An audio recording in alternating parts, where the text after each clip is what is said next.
Conexión Europa. Connexió Europa. Conexión Europa. Connectant regions. Conectando regiones. Conectando regions.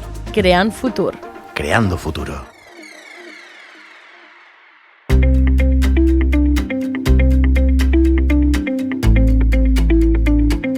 Bienvenida, bienvenido a Conexión Europa. Hoy encendemos un tema que está en todas partes, aunque muchas veces no lo miremos de frente, la energía. La que usamos para iluminar nuestras casas, cargar el móvil, encender el ordenador, conservar los alimentos, movernos en coche o en transporte público.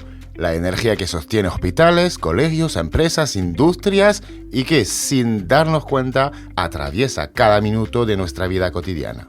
Pero hoy no vamos a hablarte solo de enchufes ni de facturas. Vamos a hablar de algo mucho más profundo, de cómo producimos esa energía, de dónde viene, cuánto dependemos de otros países y de cómo todo eso influye directamente en nuestra economía, en el empleo y en el futuro de nuestros territorios. En los últimos años hemos escuchado palabras que antes apenas aparecían en las conversaciones del día a día, ¿no? Transición energética, descarbonización, soberanía... Uy, hasta eso lo dijo mal. Soberanía energética, hidrógeno verde. Y puede que a veces suenen lejanas o casi abstractas, pero si lo pensamos bien, no lo son en absoluto. Porque cuando sube el precio de la luz y del combustible, o cuando hablamos de sequías y de olas de calor, estamos hablando en gran parte de energía. España ha vivido y sigue viviendo en primera persona lo que significa depender del exterior para algo tan básico como el suministro energético. La crisis de precio tras la invasión de Ucrania y lo que estamos viendo con Irán nos recuerda que el modelo actual tiene vulnerabilidades. Y al mismo tiempo nos pone delante una evidencia. Somos un país con un enorme potencial solar y eólico. Toda la razón, Guillermo. Sol, viento, territorio, capacidad tecnológica, ingredientes que podrían convertirnos en protagonistas de un nuevo modelo energético europeo.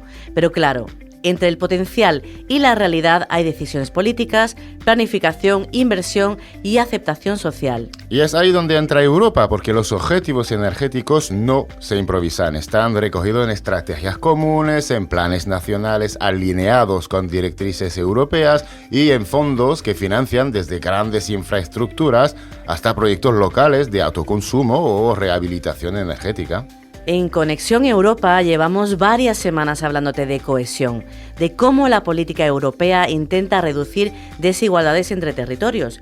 Y hoy vamos a ver que la energía es también una cuestión de cohesión. Claro, porque no es lo mismo vivir en un municipio rural que acoge grandes instalaciones renovables que en una ciudad que consume esa electricidad.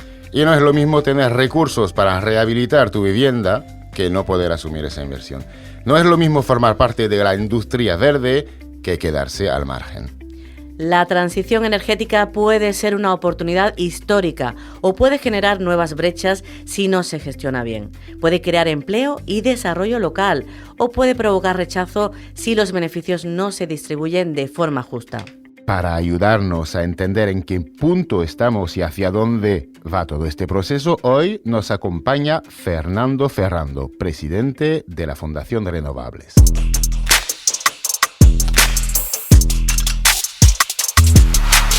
Desde los primeros proyectos solares en España, pasando por el desarrollo de planes públicos, empresas del sector y grandes proyectos internacionales, su trayectoria está ligada al impulso de un modelo energético más limpio y más justo. Fernando, gracias por acompañarnos en Conexión Europa. Muchas gracias a vosotros. Y para empezar, Fernando, llevamos tiempo escuchando hablar de transición energética, energía renovable, descarbonización, pero desde tu experiencia, ¿en qué punto dirías que está hoy España en ese camino hacia un modelo energético más limpio? Bueno, primero, lo que tenemos que tener claro es que los objetivos de la política energética están fijados por mandato de la Comisión Europea en lo que se denomina el Plan Nacional Integrado de Energía y Clima. Eso significa que la política española sigue las directrices europeas y podemos decir que esta política es coherente y es acertada. Pero el problema fundamental es que los objetivos que nos hemos fijado para el 2030, en la evolución hay muchas dudas de su cumplimiento. Ha habido algunos sectores, como es la producción de electricidad, en el que la descarbonización ha cumplido las expectativas, pero no en otros sectores como puede ser el transporte, como puede ser la modificación de nuestros hábitos de consumo y nuestra dependencia a los combustibles fósiles, fundamentalmente al petróleo y al gas. Vale, pero para mucha gente todo eso de la energía sigue sonando muy técnico a veces, ¿no? O muy lejano. ¿Por qué debería importarle la transición energética a alguien que nos está escuchando ahora mismo desde su casa, su barrio o su municipio? Bueno, yo creo que aquí hay una doble motivación. La primera motivación es que España es un país dependiente. Es decir, salvo la producción que tengamos de renovables, no tenemos suministro propio de combustibles fósiles. Y lo hemos sufrido como consumidores. Si recordamos el año 21, segundo semestre, y el año 22 y el año 23, la invasión de Ucrania por parte de Rusia provocó una alteración en los precios de la energía bestial. O sea, tuvimos precios de la electricidad pues 10 veces superiores a los que teníamos antes de ahí. Luego necesitamos disponer de un modelo no dependiente y que en este caso además está basado en renovables. El segundo punto que nos tendríamos que recordar es que estamos viendo como cada día hay más frecuencia de fenómenos catastróficos provocados por fenómenos atmosféricos o fenómenos climatológicos, es decir, por el cambio climático al que estamos sometidos, al que estamos yendo. Esto yo creo que nos debería hacer pensar algo sobre cómo lo estamos haciendo, porque la verdad es que nos están vendiendo la necesidad de la lucha contra el cambio climático, que es real, en base a meternos miedo, en base a decirnos van a pasar todo este tipo de cosas, pero no en base a algo tremendamente importante, que es aprovechar las oportunidades que tenemos como país al disponer de mayores recursos energéticos que otros de nuestros socios. Uh-huh. España es un país de sol, España es un país de viento, tenemos una orografía para aprovechar todo el tema de la hidráulica y además tenemos terreno, somos un país no densamente poblado. Uh-huh. Con lo cual todo este tipo de conceptos nos debería hacer pensar que esa transición energética no solo va a paliar problemas de volatilidad de precios de la energía, sino que nos puede convertir en un país mucho más competitivo de lo que somos. Claro, y estabas hablando de dependencia y también de capacidad solar o eólica, y en vuestro informe Common Energy Policy proponéis avanzar hacia una soberanía energética común en Europa, ¿no? Desde esa perspectiva, ¿cómo crees que debería integrarse una visión común europea con los objetivos energéticos de España, teniendo en cuenta nuestras capacidades solar y eólicas? Bueno, como te decía, todo está centrado en lo que sería el Plan Nacional Integrado de Energía y Clima, y siempre nos queda cuál es nuestra posición más adecuada. Oye, nosotros somos capaces de producir, y lo estamos viendo, electricidad mediante fotovoltaica, mediante eólica, mucho más barato que nuestros vecinos. ¿Qué podemos hacer? ¿Venderles esa electricidad o generar una industria en base a tener una electricidad mucho más barata que ellas, que sea mucho más competitivo? Yo creo que este es el elemento de esa reindustrialización verde que tenemos pendiente y que poco a poco lo vamos consiguiendo. Y por otro lado, tampoco podemos olvidar los últimos sucesos de la Comisión Europea. La Comisión Europea aprobó lo que se llamaba el paquete verde, donde estaban todos los fondos de ayuda y ese impulso a los planes nacionales. Pero recientemente estamos viendo cómo la presión de la administración del gobierno de Trump está provocando una pérdida de ambición, una pérdida de la realidad unitaria europea.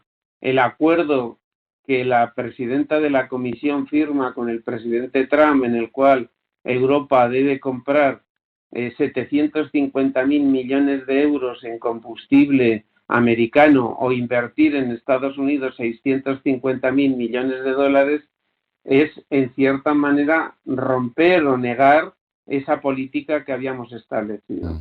Creemos que Europa debe tener la suficiente ambición e independencia para fijar su propia política. Y si Europa la fija, España se va a beneficiar porque disponemos de recursos y de capacidades y de experiencia que no tiene el resto. Y en ese contexto, porque también defendéis la rehabilitación energética de edificios, el autoconsumo como pilares del cambio de modelo, pero en este contexto que acabas de describir, ¿cómo podrían los fondos europeos, incluidos los de cohesión, ayudar a acelerar esas transformaciones a escala local? Bueno, yo creo que son la base. Lo que pasa que quizás muchas veces vemos que todos esos fondos van para la gran empresa y esos fondos no van destinados a lo que sería el consumidor de a pie. Todas estas cosas que has mencionado, autoconsumo, rehabilitación, un modelo de transporte de vehículo eléctrico, somos los consumidores los que debemos de tener el apoyo, no solamente las grandes industrias. Y ahí estamos fallando porque no estamos habilitando los canales económicos que faciliten un cambio de modelo de consumo. Si la demanda no se electrifica, no pide renovables, difícilmente la producción de renovables va a tener cabida. Y yo creo que este es el elemento fundamental de que los fondos europeos sean finalistas a los consumidores. Ahí tenemos mucho que avanzar y sobre todo hay algo que tenemos que tener en cuenta. Las renovables, el viento, el sol, son de todos y están en todos los sitios. Y lo que tenemos que pelear es porque esa capacidad que es de todos y que está en todos los sitios la podemos llevar a cabo de forma democrática. Es decir, que yo pueda ser no solo consumidor, sino consumidor y productor. De ahí las comunidades energéticas, de ahí la rehabilitación de edificios, etcétera, etcétera. Sí, y en este marco que estás analizando, describiendo, compartiendo con nosotros, ¿qué recomendaciones concretas te parecen claves para que los proyectos renovables generen empleo y valor en el territorio? Bueno, yo creo que hay primero, el desarrollo de las renovables tiene sus limitaciones y las limitaciones proceden de la capacidad de la red eléctrica para asumir todo ese tipo de conceptos.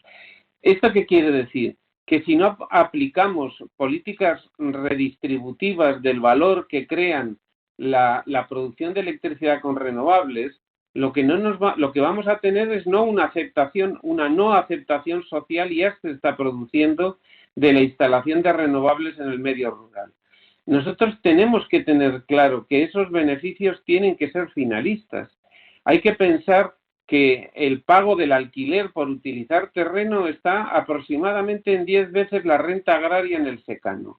Si no somos capaces de redistribuir esa renta entre toda la población comarcal y no solamente entre aquel que utilizó sus terrenos para permitir instalar renovables y que el resto no lo va a poder hacer, nos vamos a equivocar. Y luego, por supuesto, las renovables son sostenibles, pero estamos viendo desgraciadamente que los promotores renovables todos no están actuando como deberían actuar. Tenemos casos de corrupción, casos en litigios jurídicos, están saliendo en medios de comunicación, utilización o promoción de instalaciones con la negación o con la oposición de las personas que viven ahí.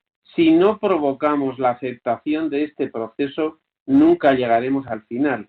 Si estamos en la tercera parte de objetivos y queremos llegar al 100 y ahora tenemos contestación, o abrimos la mano o permitimos que los ingresos se redistribuyan, que se cree empleo, que se cree desarrollo rural, o no avanzaremos. Lo que no podemos permitir, y creo que es una mala idea, pensar que el campo, que el desarrollo rural es para producir electricidad para que en las ciudades no tengamos emisiones de CO2 por utilizar combustibles fósiles. Creo que esto es una asignatura que tenemos que tener líneas rojas, para no perder superficie agraria útil y que en cierta manera sea redistributiva en todas las comarcas que acogen las renovables. Fernando Ferrando, presidente de la Fundación Renovable, muchísimas gracias por compartir con nosotros y nosotras tu mirada y ayudarnos a entender mejor en qué punto está la transición energética, cuáles son los retos que tenemos por delante y qué papel pueden jugar Europa y los fondos de cohesión en ese camino. Muchísimas gracias, Fernando. Gracias a vosotros y sobre todo pensar que la transición energética tendría que ser una transición ecosocial. No solamente es energética, sino tiene un cariz muchísimo mayor de amplitud de la que estamos llevando y que es de todos nosotros y de todas nosotras. Muchísimas gracias a vosotros por darnos voz. Y a ti por acompañarnos hoy en Conexión Europa.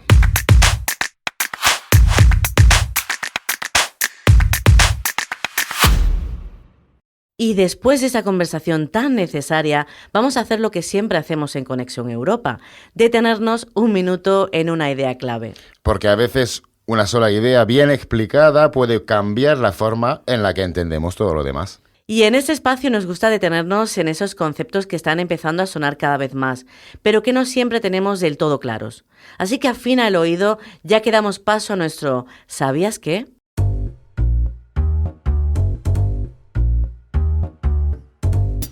¿Sabías que el hidrógeno verde puede ser la fuente de energía del futuro?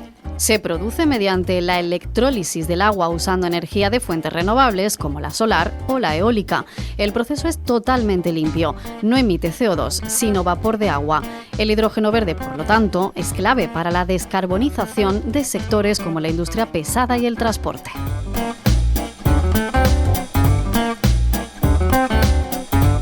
Los desafíos que plantea son el coste de su producción y la tecnología que requiere. Las políticas de cohesión de la Unión Europea invierten importantes partidas económicas para apoyar esta transición verde. Los fondos FEDER financian diversos programas autonómicos para una movilidad más sostenible y la reducción de la huella de carbono. Pero es el Fondo de Transición Justa donde se valora la importancia del hidrógeno verde como capital. Tenemos los ejemplos de los ecosistemas industriales sostenibles en Cádiz, Córdoba y Almería, el apoyo a sistemas energéticos inteligentes en Teruel o el proyecto Alcudia Tecmar. Todos ellos conllevan la instalación, producción y almacenaje de hidrógeno verde.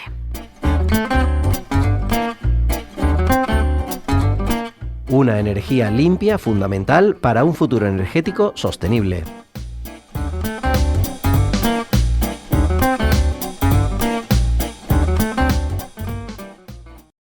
Acabamos de ver que la tecnología para un futuro sin emisiones ya está aquí, pero el verdadero reto es otro. ¿Cómo hacemos que esa tecnología se convierta en una nómina a final de mes para nuestra familia? Y ahí es donde la teoría se convierte en práctica. Y el mejor ejemplo lo tenemos hoy en Huelva, que lidera el proyecto Greener, una estrategia que borra la frontera con Portugal para que el Algarve, el Alentejo y Andalucía caminen juntos.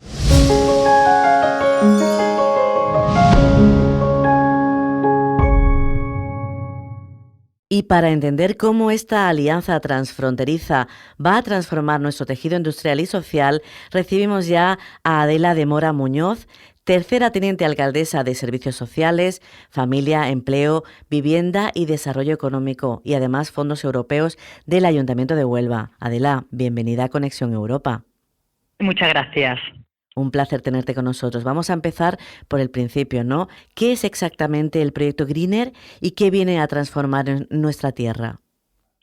Muy bien, mira, el proyecto es una alianza que se enmarca o que lo financia el programa Interreg, el programa POCTEC de la Unión Europea, de los fondos FEDER, y quiero que la gente se quede con que esto representa una apuesta firme por una transición energética justa, competitiva y generadora de oportunidades para la ciudadanía del Algarve, Andalucía y el Alentejo, lo que se conoce como la Triple A. Tiene una dotación económica de casi 750.000 euros y es dinero europeo que llega directamente al Ayuntamiento de Huelva para dinamizar la economía local. Es una apuesta importante del área de fondos europeos de este Ayuntamiento de Huelva, que establece como ámbitos prioritarios pues las energías renovables, el hidrógeno verde, la eficiencia energética, la innovación, la formación especializada y la generación de empleo verde. Estamos trabajando en sentar las bases para una estrategia común con el objetivo de que el suroeste atlántico se posicione como referente europeo de la transición energética. es un paso adelante total para la región y esa apuesta por el hidrógeno verde que se está haciendo en esa AAA, como comentabas, ¿no? Y claro, en ese caso, Huelva, precisamente, el ayuntamiento ha sido quien ha liderado este consorcio tan importante, porque era vital que la capital onubense tomara este mando, la estrategia de energía verde. Adela. Estamos trabajando, ahora mismo Huelva, capital y provincia, están atravesando un importante momento de una transición ecológica apalancada en una descarbonización industrial. Queremos que Huelva se convierta en el valle del hidrógeno verde, la región más importante del suroeste europeo en relación a la descarbonización industrial. Y este acuerdo suscrito por el Ayuntamiento de Huelva, por Cines Tecnopolo, por la Cámara de Comercio de Huelva, la Federación Onubense de Empresarios, nuestra querida universidad, la Universidad del Algarve, son agentes, la Escuela Andaluza de Economía Social, la Universidad Internacional de Andalucía, el puerto, son agentes importantísimos que además refuerzan nuestro posicionamiento. Aquí lo que hemos intentado desde el Ayuntamiento es ordenar este ecosistema industrial vinculado y que está trabajando hacia la descarbonización y dándole una dimensión de eurorregión europea para conseguir la financiación y sobre todo porque Huelva y Portugal tenemos muchísimas similitudes. Somos territorios hermanos con estrategias industriales muy similares, pues vamos a incorporar a todos los agentes que en ambos territorios están trabajando para conseguir esta tan ansiada y necesaria descarbonización para que se traduzca en oportunidades reales para ambas poblaciones de ambos países. Claro, ya que comentas el tema de estas alianzas, ¿no? Porque son tan importantes, ¿no? Hemos hablado de las universidades, hemos hablado de las cámaras de comercio, hemos hablado de muchas cosas. Es una alianza transfronteriza y todo, porque es fundamental que instituciones y empresas rememos todos juntos para que estas políticas de cohesión sean tan eficaces. Totalmente. Mira, aquí se trata tenemos afortunadamente en Huelva, tenemos las bases muy asentadas de una industria desde los años 70 del siglo pasado, muy consolidada, pero que tiene que pivotar y evolucionar hacia una descarbonización. No por nada, sino que es por ley, porque que todos seamos conscientes que el 40% del hidrógeno que utilicen nuestras industrias en el año 2030 tiene que ser hidrógeno verde, pero es que en el año 2050 el 60%. Te quiero decir que esto no es una opción. Esto es una obligación, afortunadamente, el apostar por una industria sostenible.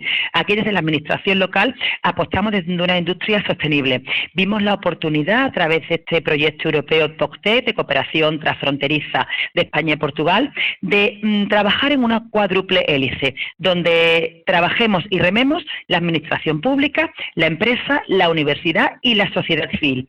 Todos juntos. ¿Con qué objetivo? Con el objetivo fundamental de crear un clúster transfronterizo de la energía verde. Además quiero destacar que no es un proyecto con una fecha de caducidad, de que se acaba el POCTEC y termina el proyecto, no para nada. Esto queremos que se convierta en una estructura permanente, en un clúster transfronterizo de la energía verde que nace con una vocación absoluta de continuidad. Y repito, el modelo de la cuádruple hélice, Administración pública, empresa, universidad y sociedad civil, es fundamental para que este clúster tenga éxito.